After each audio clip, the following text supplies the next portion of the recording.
Good morning, Facets. It's Monday, and I hate this week's theme because I hate sharing things I've written, but I have to, for you, so here we go.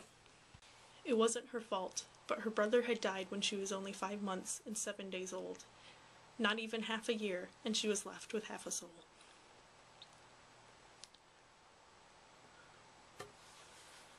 Rhenetta grew up as a normal child, or at least as normal as a child can, or reminding their mother every day of the child she had lost. She had spent the first 6 months of her life in Massachusetts, where her parents had met. Her father, then a 26-year-old, pursuing a Ph.D. in history with a focus on World War II studies, had fallen in love with her mother, a 23-year-old high school history teacher. They had met in January at a history conference held at Harvard University, were seriously dating by the 1st of February, and engaged to be married by the end of August of the same year.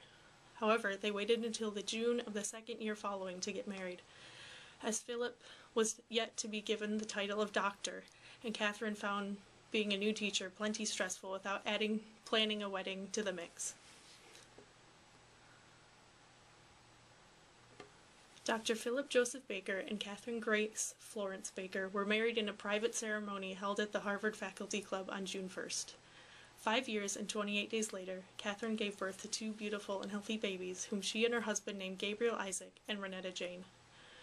Both children brought many smiles to their parents, as well as each other, and were inseparable, crying only on the rare occasion of their separation. And it was this crying that informed Philip and Katherine of their children's final separation.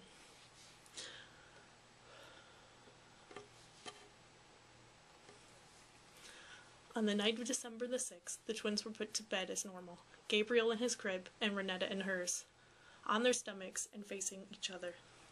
The children had gone down quietly, something which their parents were grateful for, but by the time midnight had arrived, Rhenetta had been crying for nearly an hour, something which her parents had chosen to ignore in hopes that she would cry herself out. A parenting method suggested by a book given to them by Katherine's mother. Rhenetta did not, however, cry herself out, but cried all night and into the morning, until somewhere around 5 o'clock she lost the ability to cry anymore. Her mother, who had been fitfully sleeping on and off all night due to having to ignore her maternal instincts, entered the children's room at 6:30, as normal, to give her children their morning meal, and discovered that her son was dead. Katherine, who was no stranger to death, having had her father die when she was only 8 years old, looked down at her son's small body as one single tear fell from her eye.